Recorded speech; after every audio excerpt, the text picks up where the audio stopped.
Once upon a time, a midnight encounter. The streets are eerily silent as Nia walks home under a faint moonlight. She's tired but content after spending the evening with Jabari, her fiancé. The night is cold, and the world seems to be asleep until a faint sound catches her attention. By the roadside, she sees Zala, a heavily pregnant woman, clutching her stomach in pain. Her face is streaked with tears, and her clothes are disheveled. Zala reveals she was cast out by her family when they discovered she was pregnant out of wedlock.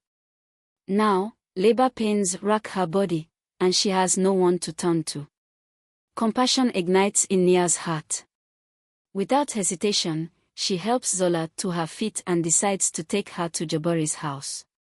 As a medical student, she knows she can't handle this alone, and Jabari, though not a doctor, is resourceful and caring, or so she hopes. When they arrive, Jabari is startled and reluctant to let Zala in. The situation is uncomfortable, and he's not sure he wants to get involved in something so complicated. But as Zala cries out in pain, clutching her stomach, his resolve falters. In the living room, Nia gathers towels and warm water, preparing for what seems inevitable. Jabari watches uneasily, but Zola's cries pierce the night, leaving no room for second thoughts. The chapter ends with Zala going into full labor, and Nia kneeling beside her, determination lighting her eyes as she prepares to help bring new life into the world. Life and death in the same moment. The room is filled with tension and urgency as Nia helps Zala through the labor. Sweat pours down Zola's face as she screams, her grip on Nia's hand weakening. Finally, after what feels like an eternity, the cries of a newborn pierce the air. Nia cradles a healthy baby girl, tears of relief filling her eyes. But the joy is short-lived. Zola's breathing slows, her eyes fluttering shut as her strength fades. Despite Nia's desperate efforts to save her, Zala takes one final breath and slips away. Shock floods the room. Nia sits frozen, holding the newborn, her mind racing. Jabari's reaction is immediate and cold. He begins pacing and muttering about the consequences of Zola's death. "This could ruin us, Nia. No one can know what happened here," he says, his voice trembling with fear. When Nia begs him to call the authorities and handle things properly, Jabari shakes his head. "Let me deal with it," he says firmly, avoiding her pleading gaze. Unbeknownst to Nia, Jabari's mind is already scheming. After wrapping Zola's body in a cloth, he secretly makes a call to a man he's heard about through whispers in his village, Baba Khalifa, a feared and powerful witch doctor. Baba Khalifa promises great rewards in exchange for certain offerings. Jabari, desperate for wealth and influence, sees this tragedy as an opportunity. Under the cover of night, Jabari takes Zola's lifeless body and the baby's placenta to Baba Khalifa. In a tense, shadowy meeting deep in the forest, the witch doctor accepts the grim offerings with a knowing smile. "You will have what you desire," Baba Khalifa says in a voice that sends shivers down Jabari's spine. Meanwhile, back at the house, Nia cradles the baby, oblivious to Jabari's sinister plan. The newborn's tiny cries fill the silence, and Nia makes a quiet vow to protect her, no matter what. But as the night deepens, Nia can't shake the feeling that something is very, very wrong, packed with darkness. In the dead of night, Jabari stands before Baba Khalifa in the witch doctor's dimly lit shrine. The air is thick with the scent of burning herbs, and the flickering flames of candles cast eerie shadows on the walls. Baba Khalifa's piercing eyes seem to see straight through Jabari as he places the offerings, Zola's body and the placenta, on a ceremonial altar. "The spirits have accepted your offering," Baba Khalifa says, his voice low and gravelly. "Wealth and power will be yours. But there is a price." Jabari listens, his heart pounding. Baba Khalifa explains the terms of the Dark Pact. Jabari must never father a child, for the spirits will curse any offspring born of his bloodline. Every 10 years, he must bring another person into the ritual, offering their body and spirit as tribute to the spirits that grant him power. Jabari hesitates for a moment, the weight of the condition sinking in.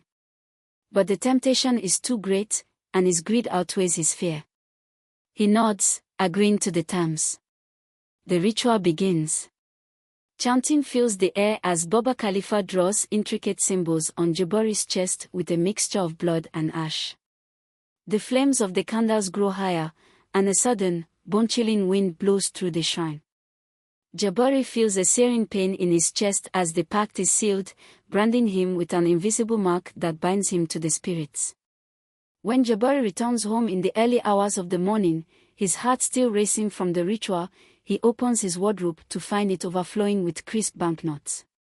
His breath catches. Baba Khalifa's promise was real. Wealth is now within his grasp. As Jabari stands in stunned silence, a faint cry interrupts his thoughts. It's the baby. In the next room, Nia sits by the fire, cradling the infant. Her exhaustion from the night before is evident, but there's a quiet determination in her gaze. She looks down at the tiny girl, her heart swelling with an unexpected bond. She decides to name her Amoni, meaning a peace. She deserves a name, Nia whispers to herself. And a chance at life. But as Nia grows more attached to Amoni, Jabari's mind churns with dark thoughts. The baby is a living reminder of the pact he made and the risk it poses to his newfound fortune. And Nia, kind, trusting Nia, might become an obstacle if she learns the truth. Over breakfast, Jabari smiles faintly at Nia and the baby, but his mind is already plotting. He needs to rid himself of both of them before they jeopardize everything he's gained. The mother's spirit awakens. Far away, in a small village, Mama Fatima feels an unbearable weight on her heart. Zala, her only daughter, has been missing for days. Though the family casts Zala out in anger, Fatima's motherly instincts tell her something is deeply wrong. She gathers her courage and goes to the police station, pleading for their help. My daughter was last seen in the nearby town, she tells the officer, her voice trembling but firm. She is heavily pregnant. Please, find her. The police agree to investigate, but Fatima isn't content to sit idle. She begins asking questions around town, her reputation as a respected elder opening doors that might otherwise remain closed. That night, Nia's sleep is restless. She dreams of Zola, pale and ghostly, her eyes filled with sorrow. In the dream, Zola reaches out to her, her voice echoing like a whisper in the wind, "Return my child to my family. Protect Amoni." Nia wakes with a start, drenched in sweat. The dream feels too vivid to ignore. Shaken but unsure of what it means, she glances at Amoni, sleeping peacefully in her makeshift crib. Across the house, Jabari's guilt begins to take a toll. Paranoia creeps in. He hears faint whispers of Zola's name in the silence of the night. Shadows seem to flicker at the edge of his vision, and he can't shake the feeling that he's being watched.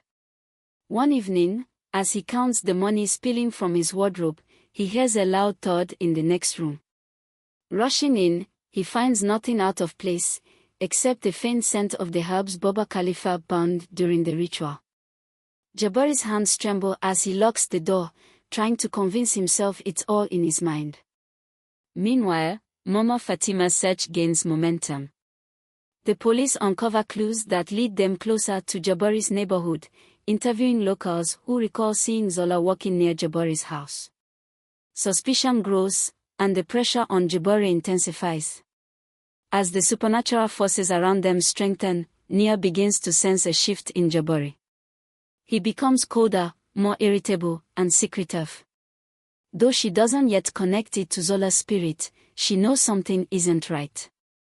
One night, as she rocks Amoni to sleep, she whispers, "I don't know what's happening, but I promise I keep you safe."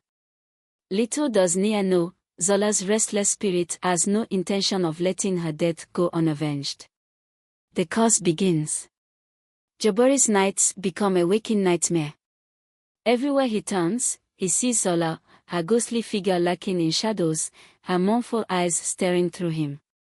At first, he dismisses it as guilt, but the visions grow more vivid and terrifying. She whispers warnings, "Your greed will destroy you, Jabari. Return what is mine." His paranoia consumes him. He sleeps with the lights on, jumps at the slightest sound, and avoids staying home alone. Despite the money piling up in his wardrobe, he feels no joy, only fear. Meanwhile, Nia grows uneasy. Jabari's erratic behavior and cold distance have become impossible to ignore. Though she loves him, a gnawing suspicion takes root. One evening, she notices him leaving the house under the cover of darkness. Curious and worried, she follows him at a distance. She trails him through winding streets until he disappears into a hidden path leading to Baba Khalifa's eerie shrine. Concealing herself behind some bushes, Nia listens in horror as Jabari speaks with the witch doctor. She's starting to suspect something, Jabari mutters, his voice tense. "I need to get rid of the evidence." Both of them. Baba Khalifa's low, menacing laugh sends chills down Nia's spine. "You knew the cost of your pact, Jabari. There is no turning back. Do what must be done, or the spirits will take everything from you." Nia covers her mouth to stifle a gasp. Her heart races as the truth sinks in. Jabari is planning to harm both her and Amoni. She sneaks away, her mind spinning with panic and determination. Back at the house, Nia gathers what little she can. She knows she has to act quickly if she and Amoni are to survive. As she cradles the baby, she whispers, "I don't know where we'll go, but I won't let him hurt you." She slips out under the cover of darkness, clutching Amoni tightly, and begins her escape. At the same time, Mama Fatima receives a promising lead. A shopkeeper in town mentions seeing a young woman with a baby that matches her granddaughter's description. Mama Fatima's heart swells with hope, and she intensifies her efforts, determined to find the child and uncover the truth about Zala's fate. As these events unfold, the spirits of the ancestors begin to intervene. Zala's restless spirit grows stronger, fueled by the injustice of her death. Objects in Jabari's home move on their own, and whispers echo in his ears, urging him to confess. The air grows colder wherever he goes, and his reflection in the mirror begins to distort, showing a decayed version of himself. The ancestors' intervention sets events into motion, drawing Mama Fatima, Nia, and Amoni closer together and closer to the truth. Betrayal and redemption. The night is heavy with tension as Nia flees through the dense forest, clutching Amoni tightly to her chest. The baby's soft cries are muffled by the wind rustling through the trees, and Nia's heart pounds in her ears. Behind her, she hears Jabari's voice calling out, cold and full of rage. "You can't run forever, Nia." Jabari shouts, his figure silhouetted against the moonlight as he relentlessly pursues her. Nia stumbles but doesn't stop. She knows that if Jabari catches her, it will all be over, for her, for Amoni, and for the promise she made to Zala's spirit. As Jabari closes the gap, the sky begins to change. Dark clouds gather unnaturally fast, and a powerful wind howls through the trees. Just as Jabari reaches out to grab Nia, a deafening crack of thunder splits the air. A bolt of lightning strikes the ground between them, throwing him backward and forcing him to his knees. Jabari looks up, trembling. The storm seems alive, its fury focused entirely on him. The spirits are here. Nia takes the chance to run further but stops as she hears voices in the distance. Mama Fatima and the police are closing in, their flashlights cutting through the darkness. Mama Fatima rushes forward, her eyes locking onto Amoni. She gasps, tears streaming down her face as she recognizes her granddaughter. "Give her to me," Mama Fatima pleads, her voice trembling with emotion. Before Nia can respond, the air grows colder. The spirits manifest visibly, glowing, shadowy figures that swirl around Jabari. Zala's face becomes clear among them, her expression one of sorrow and anger. Jabari collapses to the ground, covering his ears as the spirits whisper his name, accusing him of his greed and betrayal. "I didn't want this," he screams, his voice breaking. "I just wanted a better life." But the spirits show no mercy. Their presence overwhelms him, forcing him to relive his crimes. Jabari begins confessing everything: Zala's death, the pact with Baba Khalifa, and his plans to harm Nia and Amoni. The police move to arrest him, but before they can, Jabari suddenly lets out a blood-curdling scream. He clutches his head, his eyes wide with terror as he stares at something only he can see. "The spirits, they won't leave me," he wails, stumbling to his feet. "They're everywhere." In a frenzy, Jabari runs into the wilderness, his screams fading into the night. The police attempt to follow, but the storm intensifies, making it impossible to track him. Eventually, the search is called off, and Jabari vanishes without a trace. With Jabari gone, Mama Fatima turns her attention to Nia and Amoni. She thanks Nia for her bravery and promises to give Amoni a safe and loving home. Nia hesitates, her bond with the baby making it difficult to let go, but she knows it's the right thing to do. As Mama Fatima cradles Amoni, the storm begins to subside. Nia looks to the sky and feels a sense of peace, as though Zala's spirit is finally at rest. Justice and a new beginning. As dawn breaks over the village, a sense of calm settles where chaos once reigned. Mama Fatima cradles Amoni in her arms, her heart heavy with grief but also filled with hope. Standing by her side, Nia watches the baby coo softly, a bittersweet smile on her face. "You saved her," Mama Fatima says, tears brimming in her eyes. "You saved my granddaughter and honored my daughter's memory. Zala would be proud of you." The village gathers to pay their respects to Zala, holding a ceremony to celebrate her life and ensure her spirit finds peace. Candles are lit, and prayers are said under the vast open sky. Nia stands among them, her hand over her heart as she feels Zala's presence one last time, a soft, warm breeze that brushes her cheek, as if in gratitude.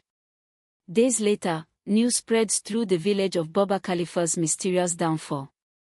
His shrine, once a place of fear and darkness, is found burned to the ground, reduced to ash overnight. No one saw the flames, but many whisper it was the spirits doing a final act of justice for the lives he destroyed.